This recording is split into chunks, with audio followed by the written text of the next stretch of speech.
मैंने कहा बिरला जी अपने 10 साल की कामकाज की उपलब्धि पर लोगों से वोट मांगे। उनके पास कोई उपलब्धि नहीं है। लोकसभा अध्यक्ष जैसी ताकतवर कुर्सी पे जाने के बाद जो कोटा ने जागते हुए सपने ताने बाने बुल लिए, इंडस्ट्रियाँ आएंगी, इंडस्ट्रियाँ चलेंगी, IIT, एम्स, सेंट्रल यूनिवर्सिटी जैसे संस्थान आएंगे, कोटा तरक्की की नई राह पर जाएगा। कोटा निराश हुआ।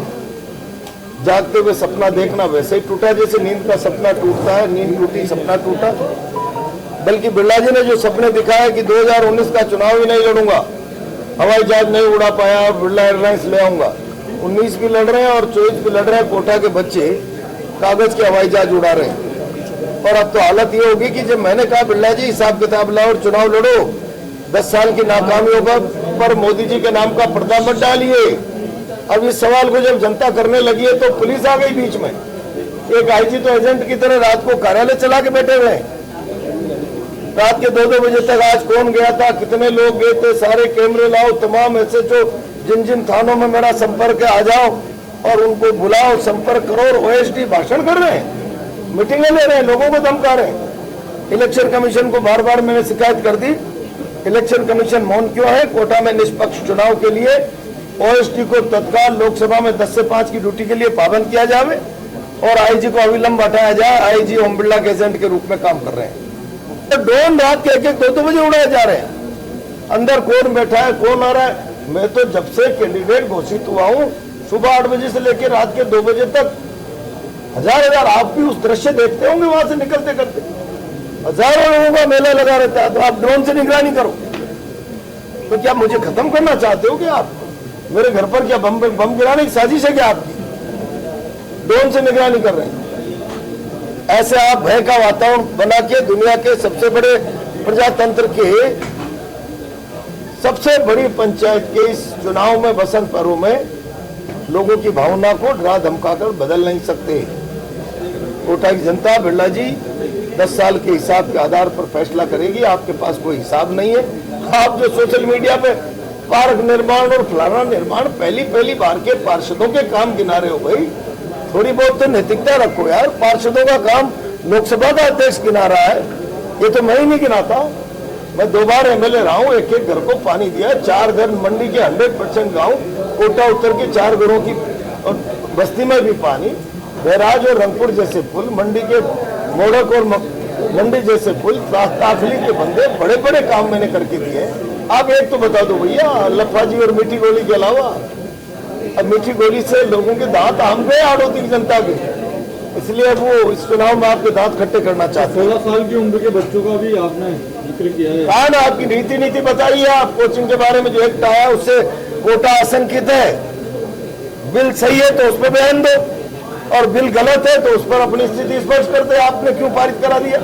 आप लोकसभा अध्यक्ष हो। और इसलिए आप केवल कुछ चीजों को पर्दे के पीछे रखकर भय का माहौल बना के, एक दीपक शर्मा को जेल में डाल रखा है, कोई पोस्ट शेयर कर दी तो। एक दिन एक थाने में 16 बच्चों को बैठा लिया। क्या आपने बिरला जी के विरुद्ध कोई पोस्ट शेयर कैसे कर दी? तो क्या आप डेमोक्रेसी के मुंह को बंद कर दोगे? सेंसरशिप, आजादी खत्म कर दोगे लोगों को बोलने की और सोशल मीडिया की? इस गुंडागिर्दी पर लगाम लगना चाहिए। अब ये चुनाव शासन प्रशासन की गुंडागिर्दी के बाद आम आदमी और सरकार के बीच का चुनाव हो गया। और जब आम आदमी और सरकारें लड़ती है तो सरकारों के को घुटने के बल पर नाक रगड़कर डंडू की तरह रेंगना पड़ता है।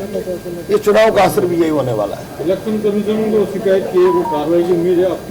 इलेक्शन कमीशन मौन क्यों? अब तक तो राजीव दत्ता यहाँ से विदाई हो जाने चाहिए थे। 2-2 बार 3-3 बार मेल कर दिए। IG के लिए मैं अभी आज ऑब्जर्वर के पास जाके आया हूँ, थे नहीं वहाँ पे सर्किट हाउस में। मुझे पता नहीं उस मामले में क्या कहना चाहिए? मुझे पता ही नहीं क्या मुकदमा दर्ज करा है। मैं तो सुन रहा हूँ कि वहाँ अच्छे की छत उतारी जा रही है छोटे भाई साहब के द्वारा। और सारा शहर देख रहा है। बिरला जी की जो सभाएं हुई, बिरला आपका नाम नहीं ले रहे चुनाव में, इसको लेकर क्या कहेंगे? पूरे जो सभाएं हो रही है, गाँव जा रहे हैं, वो कटारत कर रहे हैं, लेकिन आपका नाम बिरला जी का नाम थोड़ी ले रहा हूँ। मैं तो कह रहा हूँ भाई, पहली बार तो विश्वास पे गाड़ी, दूसरी बार कर्मों की किताब। तो इनके तो 10 साल के कर्म तो जांचो भाई। 10 साल बाद भी आप मोदी का मुखौटा लेकर ही आ रहे हो क्या? इसका मतलब आपके कर्म कुछ है ही नहीं, उपलब्धि गिनाने को। मदन जी दिलावर मुझसे सनातन पर और राम के जीवन मूल्य संस्कारों पर बहस करना चाहते हैं क्या? सर कैंप कार्यालय मुझसे बड़े हिंदू और मुझसे बड़े सनातनी है क्या?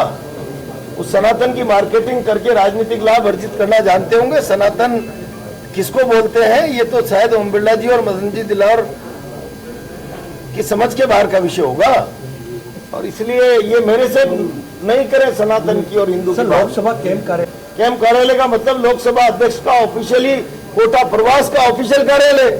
आप बीजेपी कार्यालय बनाकर काम कर रहे हो, घोषणा करो या तो कैंप कार्यालय का नोटिफिकेशन हुआ है तो उसको वापस लो, और उस कार्यालय को आप बीजेपी कार्यालय कैसे बना सकते हैं? और आज भी उसमें 40-40, 50-50 मास्टर और पुलिस वाले और सारे लोग काम कर रहे हैं, 2-2 आरपीएस, एक आरएस अफसर। तो भैया इलेक्शन कमीशन की आंखें खुलवाओ, तो किसके दबाव में है जो इस तरीके की खुलेआम वायलेशन को भी नजरअंदाज कर रहे हैं। और ओल्ड पेंशन स्कीम के बारे में, रेलवे और सबके निजीकरण के बारे में बिरला जी बताएं। 2700 की एमएसपी की घोषणा करके 2400 में गेहूं खरीद रहे हैं, इस पर भी बताएं बिरला जी क्या है?